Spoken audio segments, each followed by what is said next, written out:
Too often, discussions about safety are assumed to be focused on private sector organizations. However, psychological health and safety are just as important in government and public sector organizations as they are in the private sector. We'll talk with a safety professional that is also an elected official on this episode of the Psych Health and Safety USA podcast. From Flourish DX, this is the Psych Health and Safety USA podcast. Safety at work is more than freedom from physical injury. To be safe, you have to feel safe.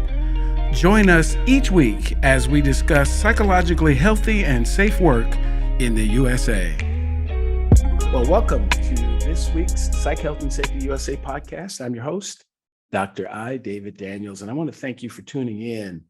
Each week, we seek to increase awareness of the importance of psychological health and safety by learning from the lived experiences, research, and expertise of our guests, as well as advocating strategies to reduce harm and minimize vulnerability to psychosocial hazards in the American workplace.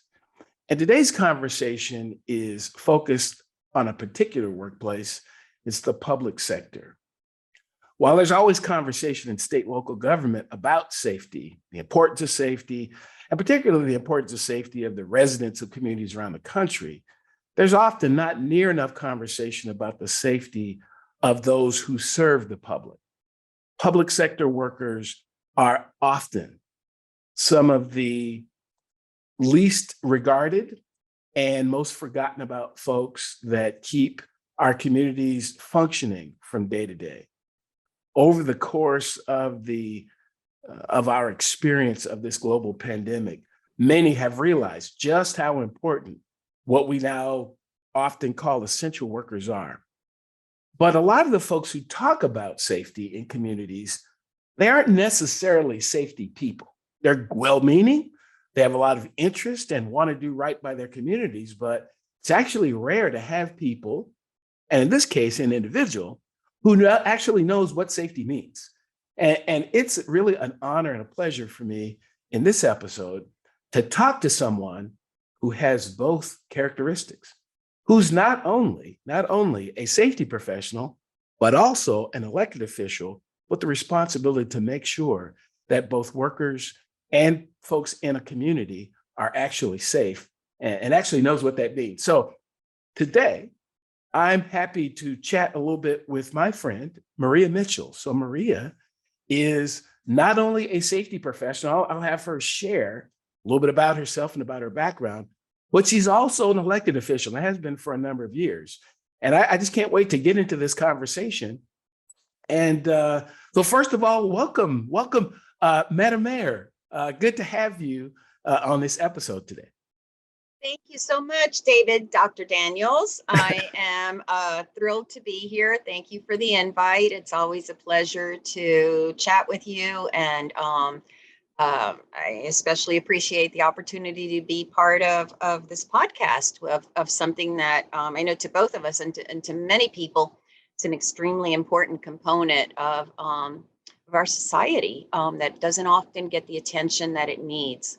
Absolutely. Absolutely. So when I, as a new podcaster, one thing that I've come to believe is that I can learn and my guests can learn more about the guests on the podcast when the guests explain themselves and talk about themselves rather than me reading a long bio, because your bio and your resume is both unique and in-depth.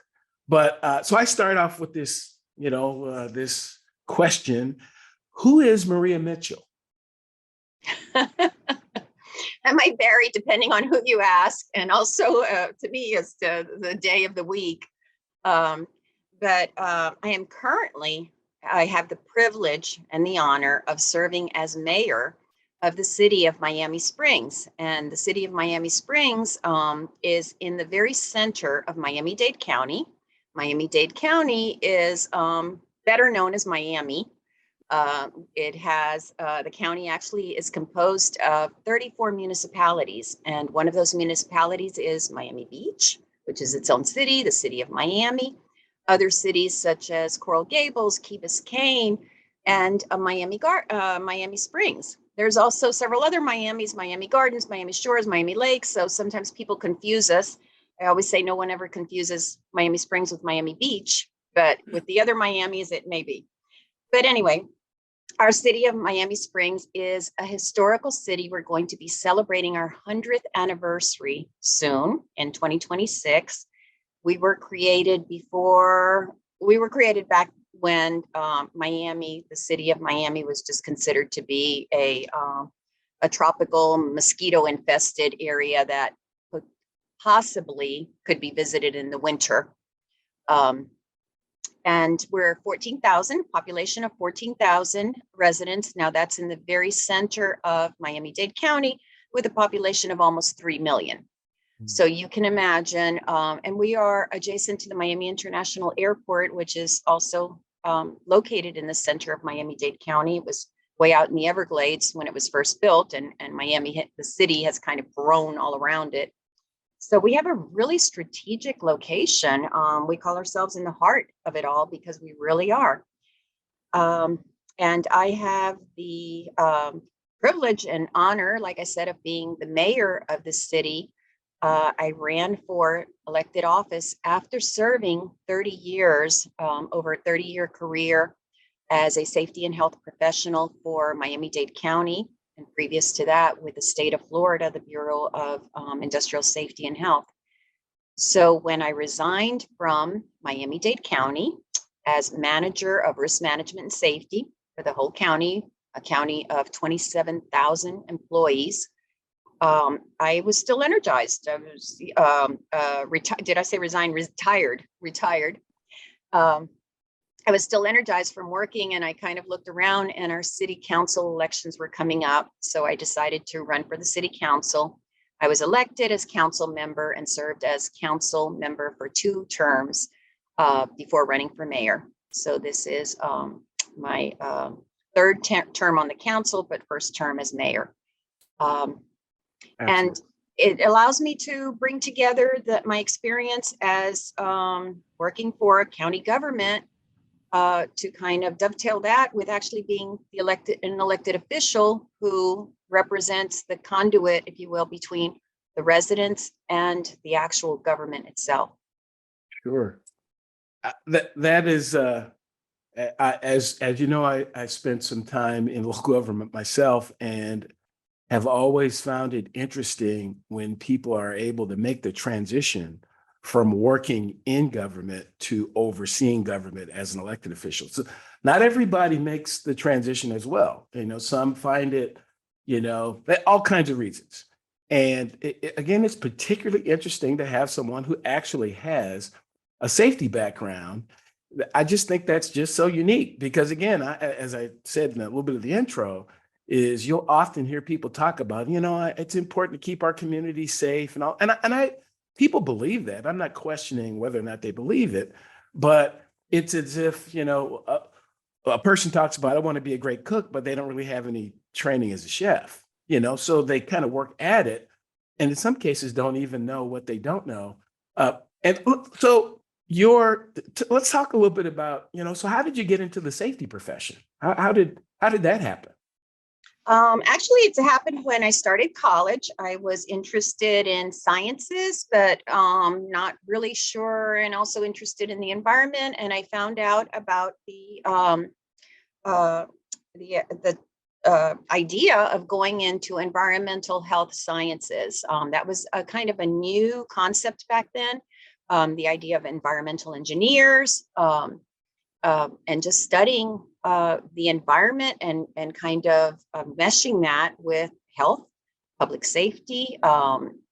So my bachelor's degree is in environmental health sciences from the University of Georgia, from Athens. I'm a bulldog.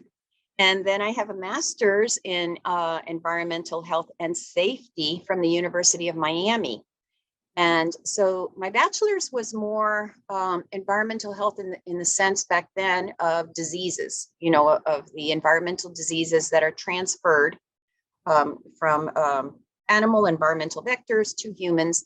My master's was kind of opened my eyes to the idea of industrial safety and health, of workplace safety and health, because I was very focused on the regulations, on protection of the workers, I specialized in industrial hygiene in my master's, on studying the toxic effects of not the natural environment, but the workplace environment on our employees. And my first job was with the state of Florida as an industrial hygienist, doing industrial hygiene surveys in the public and private sector. And from there, I went on to the county.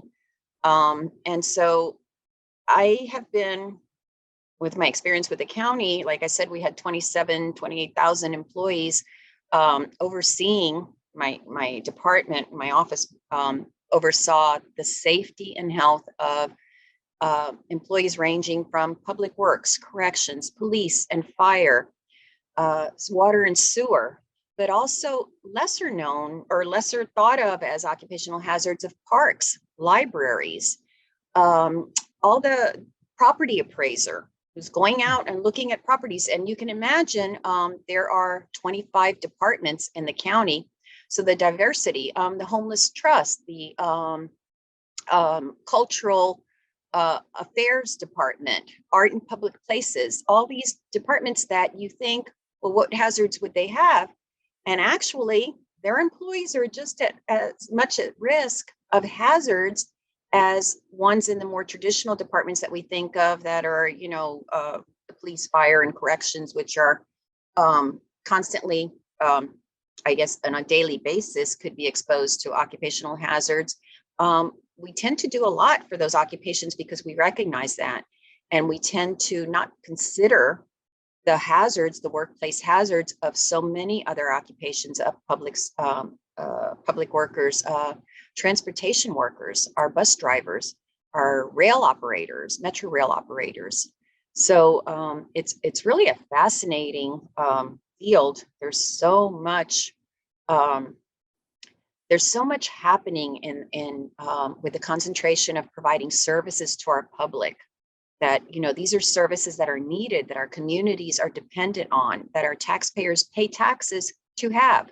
So looking at the aspect of how to make sure that the workers are safe is another whole component, another whole level of this. And you're very right in what you said, David, of, people love to use the word safe. You hear that all the time. Everyone, well, let's make sure it's safe. We want to have a safe community. Want to have safe, but very often we direct it at the safety of the residents of the community, and do not direct that safety concept, safety and health, to the workers that are providing those services. And as you so well know, if those workers are injured on the job or unable, come down with an illness and are unable to provide those services, the services to the community can't occur. Absolutely. And as you well know, and have, again, spoken so eloquently about, there are so many hazards that particularly public sector workers are exposed to that folks just don't think about. They don't consider, the fact that when a real estate appraiser goes out to a piece of property, the reason that they're there is to figure out what's going on. They don't necessarily know in advance. They may know who the owner is. They may know what the last appraisal was, but they have no idea what's happened, what's intervened in that time since someone else has been there before. So you've got all kinds of things going on, from, exotic pets to, to folks with, mental and emotional, challenges, to the property itself being unsafe and unstable. And again, these folks often they work alone and don't necessarily have anyone to watch out for them. So, but that brings me to another question, again, with your background in environmental health and safety.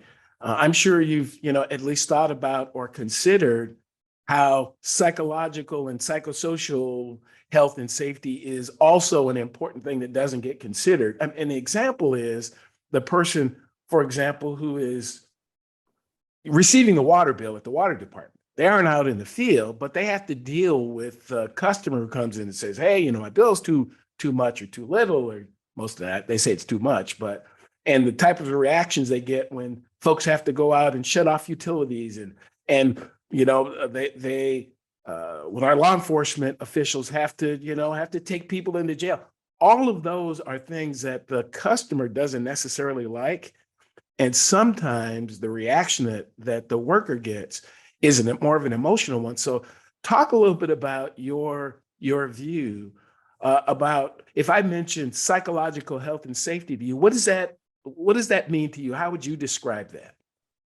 Well, in my experience, that's a really, really broad scope. And you're right.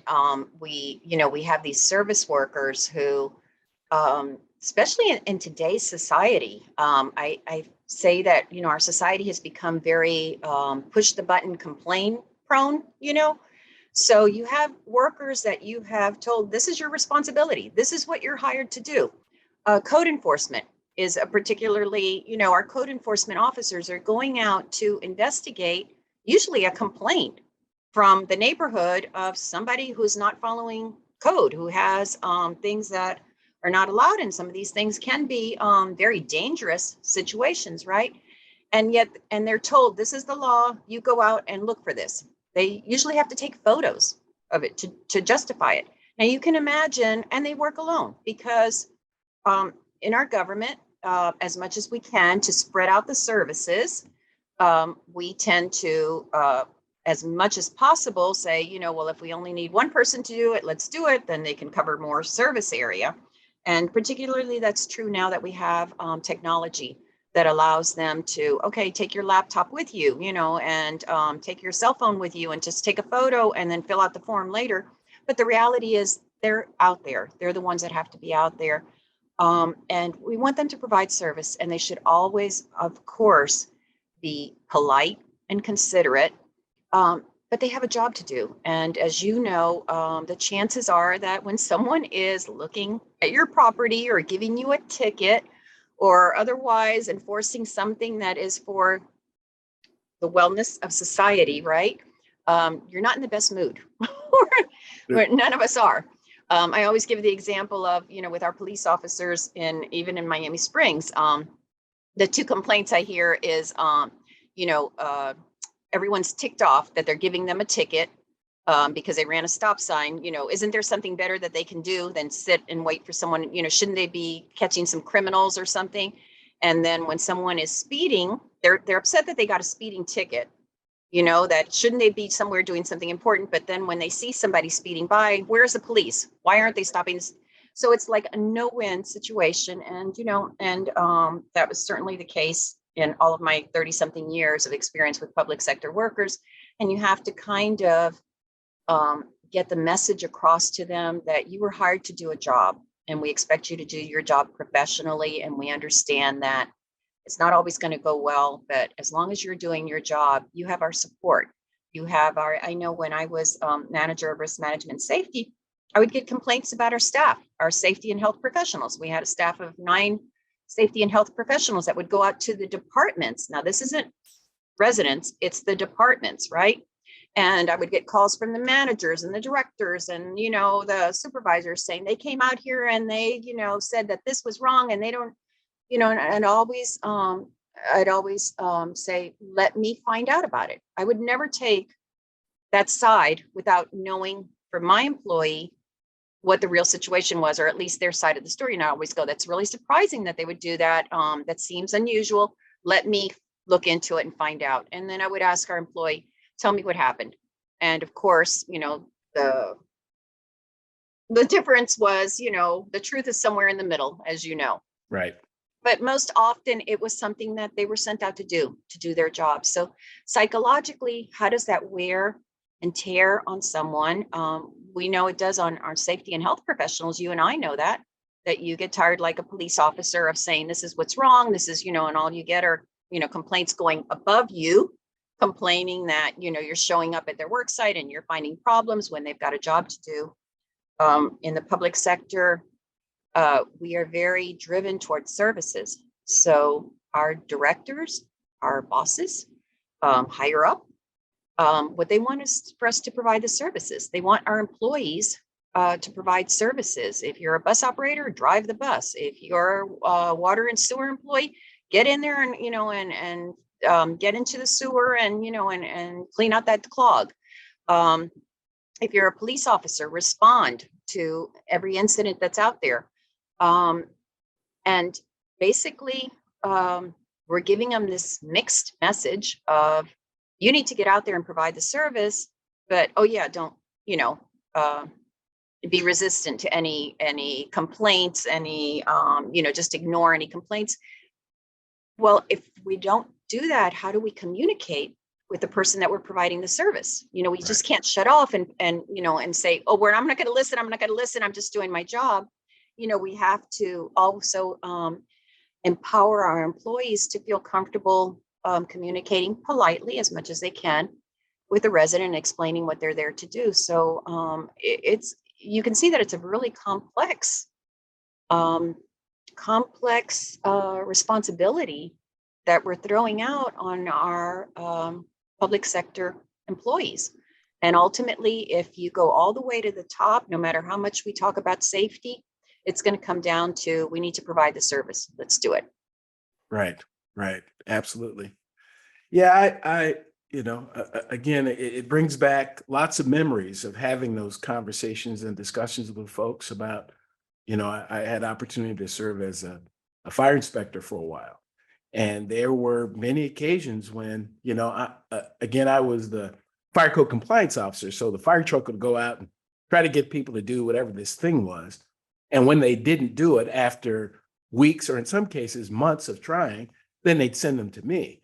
So when I pick up the phone and call the person, and, at the time, I'm Lieutenant Daniels, calling to see whether or not this fire code violation is completed. Sometimes I would get just on the phone, well, who are you? And they were out here before, and I've never even met these folks. And I'm simply, I have to explain the story to you again. I've already said my story, and absolutely. You're like, okay, but I need to understand it from your point of view. Absolutely.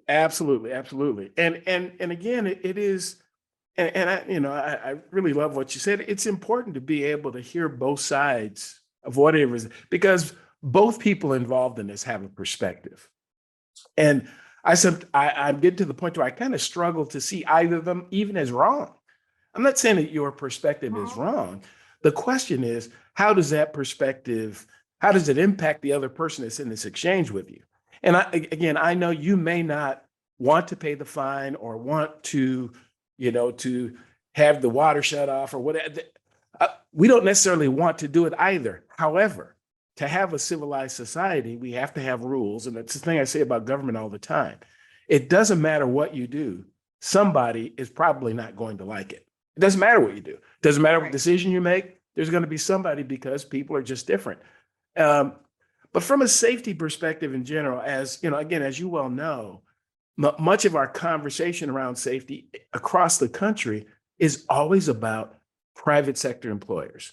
And what you hear from a lot of folks in local government is, well, OSHA doesn't really apply to us. We don't have to worry about that type of thing.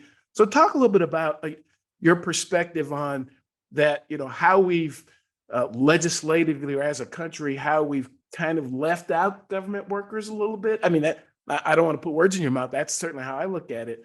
So talk a little bit about, some of the differences between public and private sector when it comes to safety. Well, I'll tell you one thing, and you're right, OSHA doesn't apply. It applies to federal employees, and that was only after about 20 years ago that, a big ruckus came out that, wait a minute, OSHA is coming out with regulations and they don't even apply to their employees. So they drafted the regulations so that the OSHA general industry standards apply to federal employees, but they don't apply to state and local governments unless you happen to be in an OSHA state, like California and a few other states. Florida is not. In Florida, we're not an OSHA state. We don't have our own OSHA program. So the OSHA regulations, in fact, technically do not apply to our state and local county or city employees.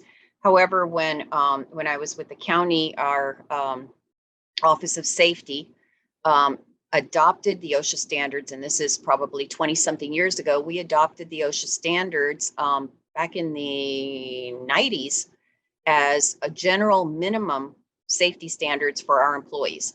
So we said as a minimum, we have to comply with OSHA standards. And luckily, our county commissioners agreed with that. We had to pass an ordinance for that, and they agreed with that. So when we would hear that from, somebody saying, well, that's OSHA, we don't have to, we've adopted that as minimum. We've added to it, and we did, but anything that's OSHA applies. And the reason for that is obviously, why should our employees, public sector employees, be expected to have a lesser level of safety and health on the job than even a contractor who might be working at the same site alongside of them. So that really went well. We didn't have a problem. We would cite a lot of times, when we did inspections of facilities, our, safety and health officers would cite OSHA standards, and that went relatively well. But I would say, in general, what I found to be in the public sector is that we are so service oriented that we ultimately, our department directors and their managers and their staff know that the dreaded thing is to get a complaint from someone, no matter how minor the complaint is, about they're not getting the job done, they're not providing the service. So the employees and I got to say, their supervisors and managers very often are incentivized, and I don't want to say monetarily, but psychologically incentivized to bypass, if we don't, okay, we're out of a common problem that I would find in a maintenance facility. They're supposed to use personal protective equipment. They're supposed to use hearing safety goggles while they're operating this machinery. And I noticed the safety goggles that they're using are cracked. And I'm going, get a new pair. Okay, but, and they were kind of hesitant. And I'd go get a new pair at the stock room. They'd go to the stock room. Well, the stock room's out of them. Okay, well, how are we? Oh, well, we placed an order. How long ago? It just hasn't come in. Well, then the employee shouldn't be doing the work. Right. Because we don't have the equipment, or someone needs to run to Granger or something else and pick up a temporary box to get us by until the order comes in. Those kinds of things where I don't know if you find as much of that in the private sector. I think in the private sector, those kinds of issues where, they were ordered, but they're out of it.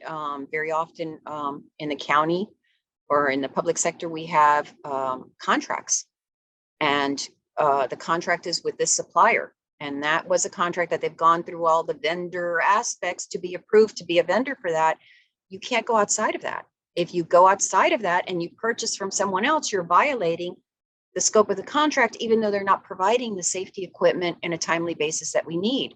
So you can see how, okay, and so what does that do to the supervisor who's running a maintenance shop, who needs to get the fleet management vehicle out on the road? We've got a water and sewer truck or a public works truck that's being maintained that needs to get back on the road to do its service routes. You look the other way and you say, just get the job done, do what you need to do. Right. And I think, how does that play into the psychology of our employees? What are we really telling them? We're using that word safe, like you said, and it's probably written, throughout in posters throughout the facility. But in reality, we're saying, get the job done, do whatever you need to do to get these vehicles out there. Yes. And you brought up an interesting point about how just looking from the perspective of a worker. So I work for some local government, and I, in some cases, am responsible to go out and either inspect or hold the public or the private sector employer accountable for safety requirements, for, you have to follow these rules, you have to do all of these things. But at the same time, either knowing or feeling as if I'm not being, protected the same way. And how, you just got to wonder, how does that cause people to feel about doing their entire job? What's going through, and feel free to share, your experience of, of going through the pandemic and watching, some jobs being able to work from home and being able to, have an alternate schedule. But most public sector workers don't have those kinds of opportunities because of services. You can't clean out the sewer virtually. You cannot, if a building is going to be open for folks to come to, somebody has to be there to open it. Uh, you can't, there's no such thing as virtual police cars and virtual fire trucks. And it just, while a lot of folks got to go home, the folks in our correctional facilities didn't get to do that. So, talk a little bit about, when you think about what was going on or what has been going on relative to the pandemic. What are some of the circumstances, situations that you've seen, as it relates to how these public employees are thinking about their jobs? Yeah, that's a really new, I guess, topic that and one of the issues that we're finding with that, David, is, and right now, as you know, we have a shortage of workers everywhere. What we're finding with young workers is they want these kind of remote jobs, not just with young workers, with workers out there. They're saying, wait a minute, I want to work from home. I don't want to have to get in the car and get in traffic and spend 45 minutes getting to work every day and spend gas to get there, to do a job that's out in the heat, possibly, particularly in Miami-Dade County, where we have 1 month of winter, maybe somewhere in there, Right. in January. And, how do we find the skilled workers who want to do this when they see that there are a lot of opportunities for jobs that can be done remotely or semi-remotely, which is one of the, I guess, things that across the board, even in the public sector, we're looking at, if we can save and it's so, again, complex because there's so many angles to this. If we are, as taxpayers, we're paying for these public buildings to house employees, to do work that, and I'll give an example in risk management, the workers' comp employees, the employees that receive the workers' comp claims, everything they do is on a computer. They talk to the employee, they receive the claim electronically, they talk to the employee by phone, they enter the information, they assign doctors and all this. So ideally, if they're working from home and they're capable of doing, and they have a job load that they do every day, it saves us as taxpayers money in office space. Office space for a public sector is extremely expensive, believe it or not. Even if we own the building, which in Miami-Dade County, we own most of the buildings, we have to have maintenance workers Right. to respond to the issues, to maintain the building. We have to have cleaning staff to go in there and clean. We need to air condition, provide electricity for that. So the cost to the taxpayer is pretty large. So if we can have some of these jobs that are remote, we're minimizing the cost, the pie, because there's one pie in tax money that can be applied, and that money can be shared for other services that are more needed, or to create even new services that there's a need, but we haven't really been able to devote attention to. So how does that impact? Yes, the ones that, the jobs where you have to operate a bus, there's no other way around it. I mean, the bus has to be in traffic. Our like you said, our water and sewer employees, our public works employees, our corrections, police, and fire employees. So many other jobs that require, there's no way around it. You have to be psychologically, do they feel that they're getting probably a raw deal? Mhm. It would seem so. I mean, it would be, I guess, reasonable to see that.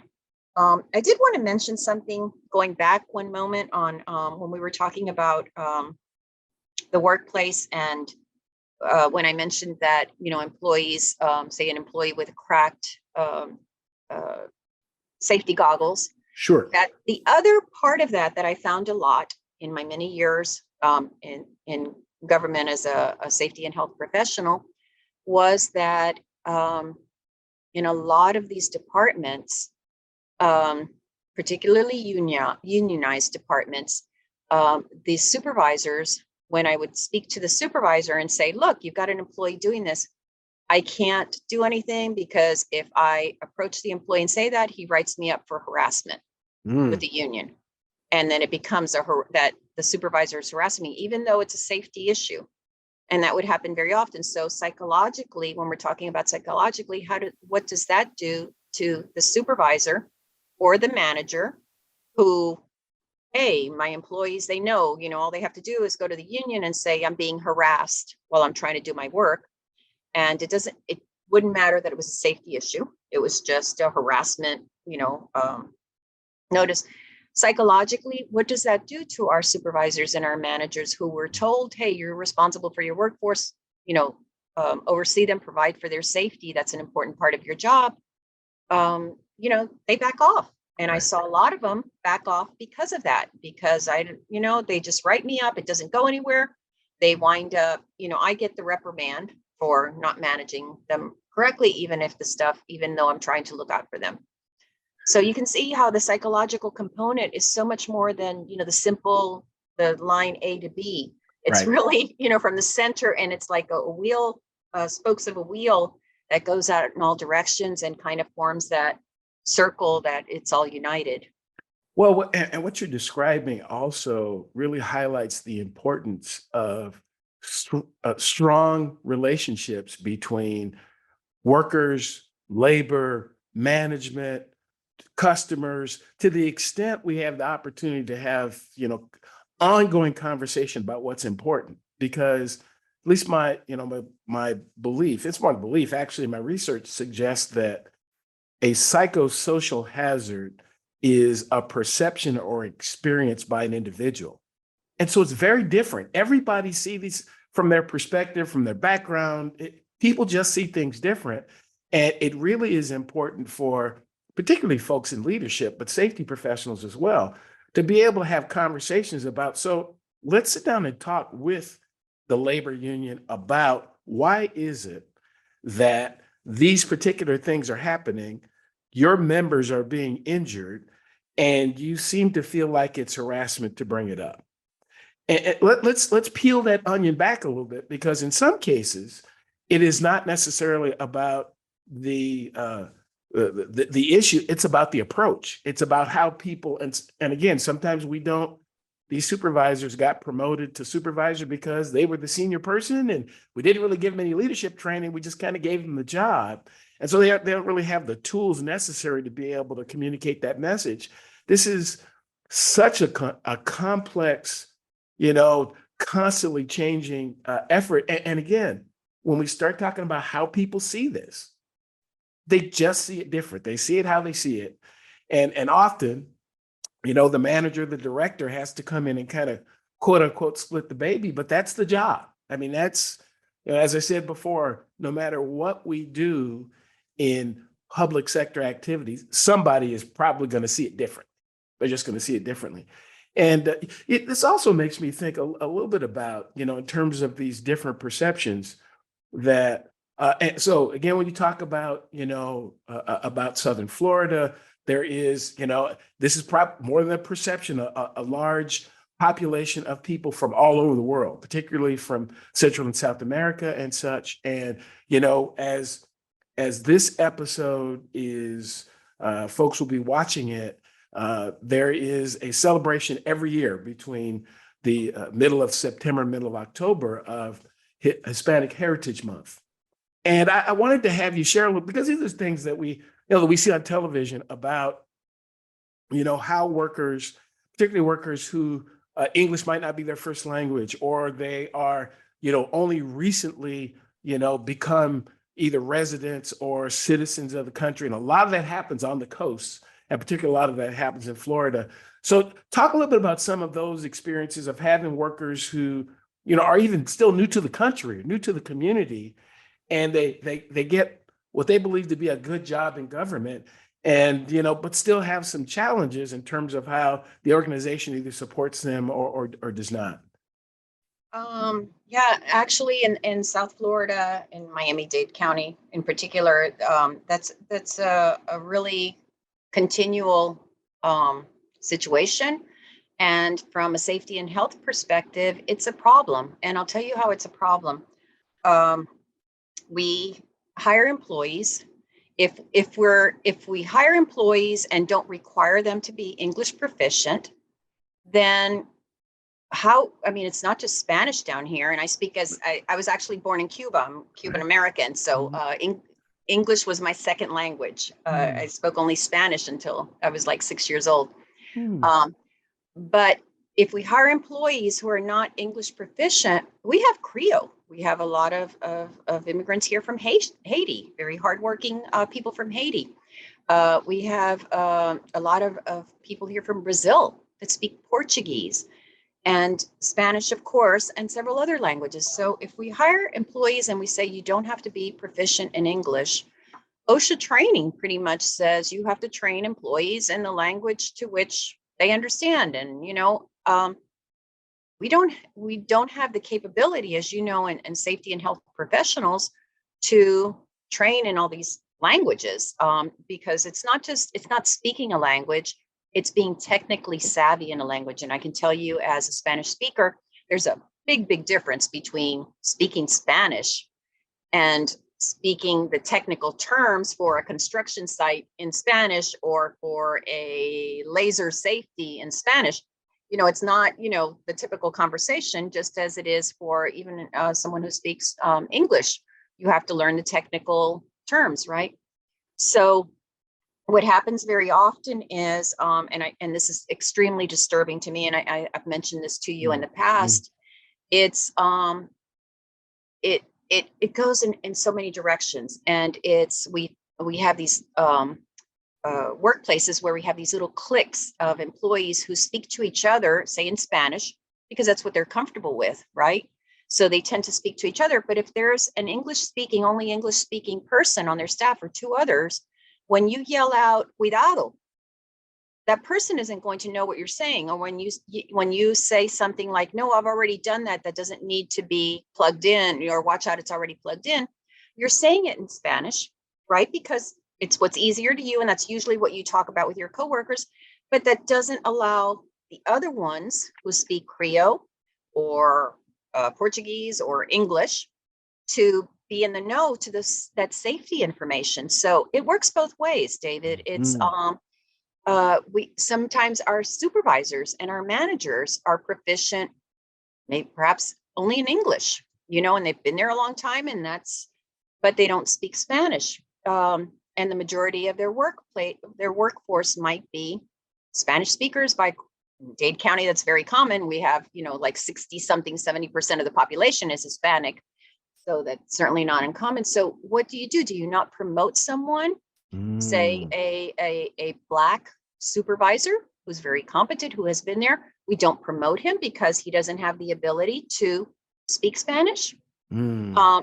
You can see how, and perhaps his safety expertise, and he's proven himself in all this, but you know what? The majority of the workers in the, in that facility speak Spanish, and that's what they speak because they're more comfortable with it. It's not sometimes, they can get by, they can understand, basic information like good morning, sign in, do whatever. But the technical aspects of it, it's more comfortable. Just like for you and me, if we were to move to, I don't know, France right now, we might learn French, right? But more than likely when we're together, we're speaking in English because that's what's easiest for us. We have to struggle to do it. So you can see how psychologically, what again are the consequences of that?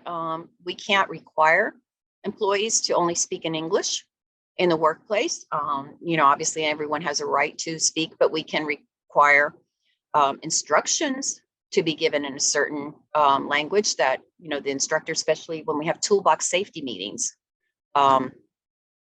It's a complicated, we find that some employees will just act like they understand. I found this very much. They like their job. They think they pretty much understand, and they'll be saying, yes, yes, yes. And I'm asking them, where is the exit sign? Yes, yes, yes. And smiling, and just because they figure, usually we get along, when I can get by just smiling and saying, yes, yes, yes. And I kind of got an idea of what she's asking me. So the complexity of that is much more than just the employer saying, oh, we value diversity and we value all this from a Right. safety and health standpoint. Right. How do we make sure that every person in that crew is, it has the same amount of verbal safety of, it's not just providing the safety equipment, it's providing the understanding of that's hot. I just plugged it in, it's hot, don't go near it, I'm working on it or something. And you're saying it to the ones around you. And, somebody else in your group doesn't understand that and you can't communicate it to them because you don't have that language proficiency. Yeah. It's Yeah. extremely complicated. I'll tell you what I find here in South Florida. It works for the most part in spite of the situation because we're such a diverse community that everyone is kind of in tune with, emotions and, I'm not saying this is the best way, but, signaling and hand signals and all this. And I guess because it's so prevalent down here, we're accustomed to it. We make strides. Is it a good situation? No. It presents a lot of hazards, a lot of potential for things to go wrong. Yeah, absolutely. And you bring up such an important point when we talk about the connection between psychological health and safety, diversity, equity, and inclusion. They're absolutely, in my view, absolutely linked because whoever created this workplace, whoever started it, whoever that person was, typically starts things from their perspective. It's not wrong. It's just their perspective. And I so often share the fact that the Occupational Safety and Health Act was written and approved by a very homogeneous group of folks. It was. Back in 1970, only 2% of the folks who passed that act were women. Only 2% were people of color. Actually, the 2% were 2% were Black people. So the 98% were white and 98% were male. And that's a perspective that they had when they were looking at the act. We barely tracked men and women in the workplace at the time. So we didn't really pay much attention to the real diversity of the workplace when the act was written. Therefore, there remains some gaps in the way the act is written. It doesn't talk about psychological safety at all. Although it's talked about in a lot of other countries, it isn't talked about here. And when we start, having these conversations about bringing different people, whoever those different people are, it's important that at that point, that it be addressed at that point that this person, because they are different, their safety needs may be the same, but how they get that information may not. And it is difficult. I mean, there is no sugarcoating it. It is a complicated thing, but I think about the fact that if we do that work up front, we hired this person, we said we wanted the whole person, right? We said we want the best people. It takes time to get to know a little bit about them and put them in a situation that is as comfortable as possible. It's not going to be 100% comfortable for any of us all the time, but as comfortable as possible, to include making sure that, they have really solid training around particularly things that are super hazardous, that they understand it in the technical ways that they need to understand it for the language that they actually speak. It is, and again, it goes all the way back to this discussion we're having about, and in the public sector, it is very, very difficult to do all that. But I honestly think that if that's the focus, if the focus is, first of all, to get really good people who want to serve, but to make sure we're spending time creating a safe environment for them, which means, getting, groups of folks together who do speak the same language and supporting that, not saying that they have to speak something else, but how do we support that? We want your body. So why don't we want your mind and your heart and your language and your customs and all that type of thing? And I think that's sometimes where the challenge is. It comes into melding all of that together. And this is what makes it so interesting to be around and know someone like you who has, this, and we talked about this a lot, just seeing this from a different perspective than the classic safety person. I mean, we're coming to a conclusion here in just a few moments, but I want to have you mention what it was like for you, because as a safety professional, you don't really meet the stereotype in any way, shape, or form. You're, uh, high, really high education, a woman, a person of Hispanic descent, that all of these differences. And when you went into, particularly when you went into the industry, you were probably the only person like you most of the time. And what was that like for you? And how'd you do it?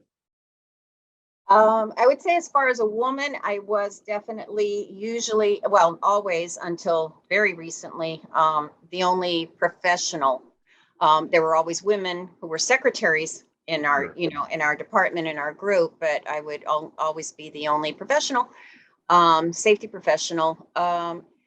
It, I didn't, it's funny because there's advantages to that too. And I always got along very well with my male uh, engineers, co-engineers, safety engineers and stuff.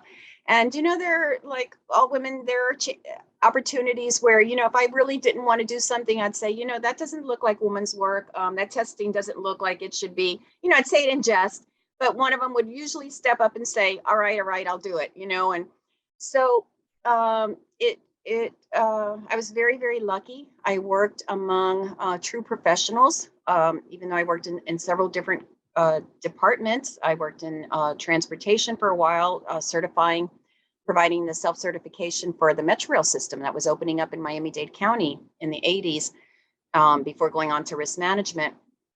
And so I would say that in that stance, even though I was the only woman, I perhaps because of the quality of coworkers that I worked with, we always had a good relationship. We could joke about things, and I didn't feel that was so much of an issue. Being Hispanic down here in Miami, that again wasn't particularly unusual. So, but I would say at the very beginning of my career, it was surprising how much I would be the only professional in the group that spoke Spanish. Hmm. It was usually non-Spanish speakers, my colleagues.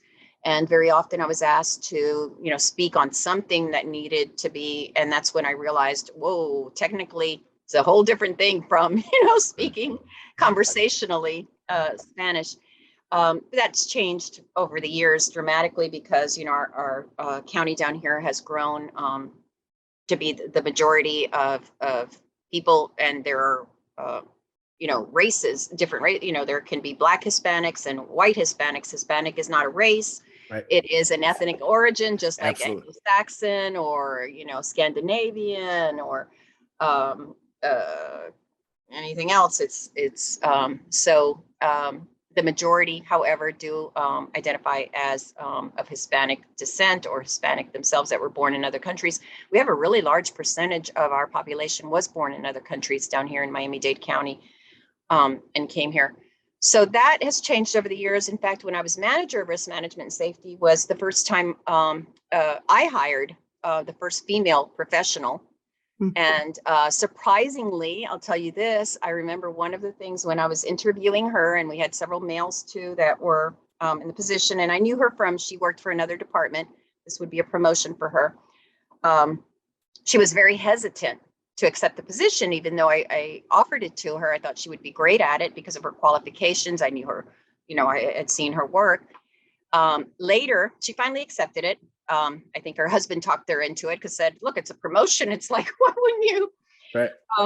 But much later, she told me that she was hesitant to accept it because I was a woman. And in her past experience working for women, had not gone well. They were extremely demanding and I guess not as appreciative of her work. She's an excellent worker. She was an excellent, she still is there, safety and health professional. And so I found that interesting to note that, that there's that other perception of, perhaps a woman doesn't want to work for a woman, or perhaps a man doesn't want to work for a woman because they have a preconceived, and that could be for any, gender or race or or ethnic origin that they perceive. And that goes back to what your whole podcast is about, David, is psychological perceptions, right? Mhm. That how often do we see somebody that reminds us of someone else and we immediately like them or immediately dislike them Right. just because they conjure up the image of someone else. This in itself is, deciding that you don't want to work for this person because I've had bad experiences with this type, what I, would call in my mind this type of person in the past, not Mhm. with this person themselves. Sure, sure, sure. Wow. So we could, oh boy, we could keep this going, but so in closing, could share a little bit about what's up next for you? In your role as mayor, what's coming up next? What are you doing? What are you doing to have some fun or make a Um, difference? well, the mayor position is extremely, I would say, rewarding and challenging. Again, depending on the day you ask me, and probably the time of day that you ask me, whatever issue it is. I have learned, probably much more so than in all my 30 years as a safety and health professional with the county, that you cannot please anyone as an Right, elected, you cannot please everyone as an right, elected official. You will, no matter what decisions you make, people will, be upset about it. They will complain that you didn't look at their viewpoint, or you didn't, or there's a conspiracy. That's the word right now. There's always, this conspiracy for everything, or you sure. have ulterior motives. But ultimately, I can tell you that by far the majority, the great majority of residents that I serve are amazing people. And I am our employees in our city. We have about 140 employees in our city, and they're exceptionally dedicated, hardworking, very, very qualified employees, and we're very lucky to have them serve our residents. And again, our residents are so just it's a wonderful community. It's a great hometown, but we're blessed to have everything that's happening around us in Miami-Dade County. So I would say that for now, that's very challenging. I'm also an adjunct professor at two universities down here. I've been that for several years now, and I teach at Florida International University. I teach in the School of Public Administration and Policy, Sustainability classes, and risk management classes to public administrators. And at Barry University, I teach in the biology department, biological sciences of ecology, the sciences. So that's really rewarding, Uh, just to be on campus. I've done that for several years now and just totally enjoy being back with the students. And we'll see. We'll see. I think I'm very much like you in the sense that as long as you have energy and interest in what's going on around you, what you want to make sure is to be of value and service. And those opportunities crop up in all sorts of interesting areas. So I want to thank you again for having me on the podcast. I've really enjoyed talking about these things. The psychological aspect of safety and health is a field that definitely hasn't been explored enough. There's going to be so much more coming out of that. And I would like to just suggest that we look beyond the, which is what you're doing, of the more typical, this is the issues that you hear all the time, and really consider, when we hear these issues, why is that happening? And like you right. said, what are the outside components that are causing those psychological concepts, preconceptions to occur? So again, thank you. It's been a pleasure. Absolutely. Yeah. Again, thanks so much. Wow, it's just fun to sit and hear you talk about some of these things, because it's we all have this different view and perspective and experience in the world, and it's just always nice to just sit and listen to Yes, and we folks. always.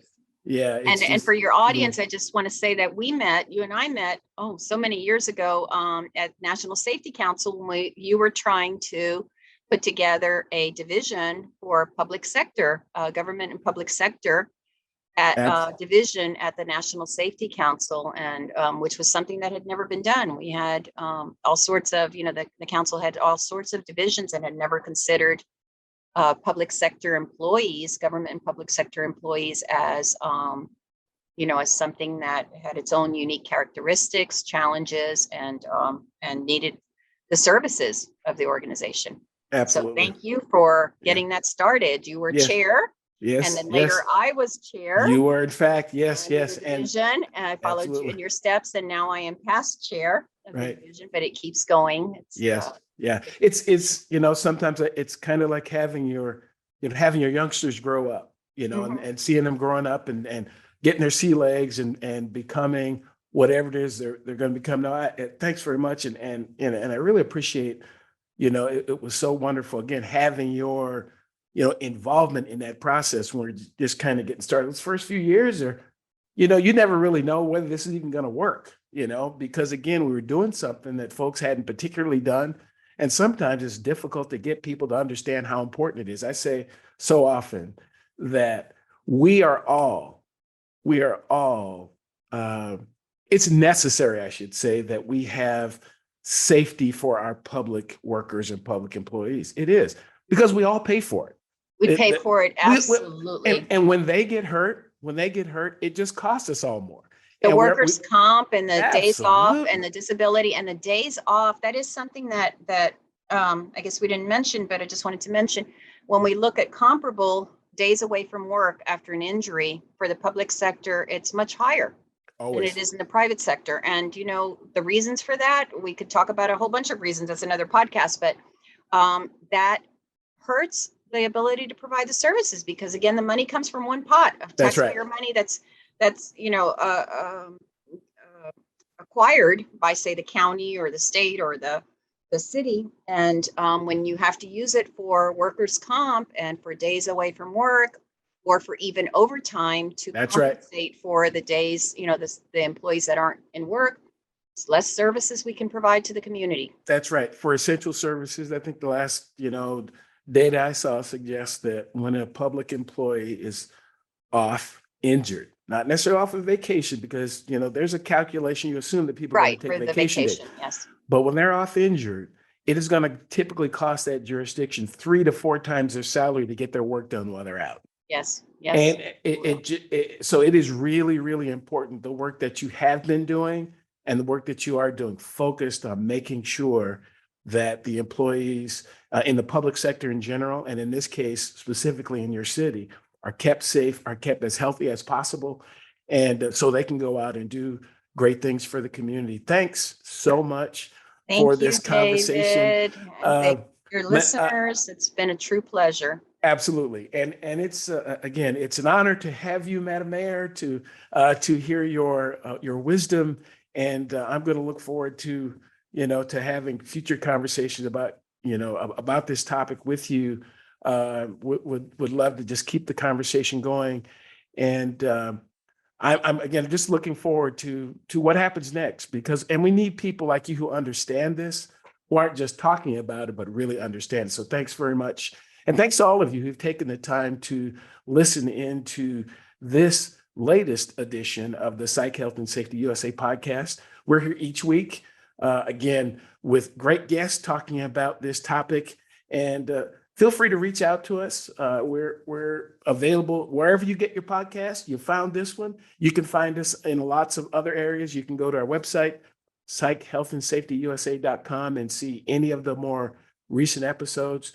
But again, for this session, that will bring us to a close, and we'll look forward to our next discussion and our next conversation about psych health and safety in the USA. Thanks very much. We'll see you next time. You've been listening to the Psych Health and Safety USA podcast. To stay up to date with the best content on workplace mental health in America, subscribe wherever you listen to podcasts, and join the Flourish DX community at www.flourishdx.com.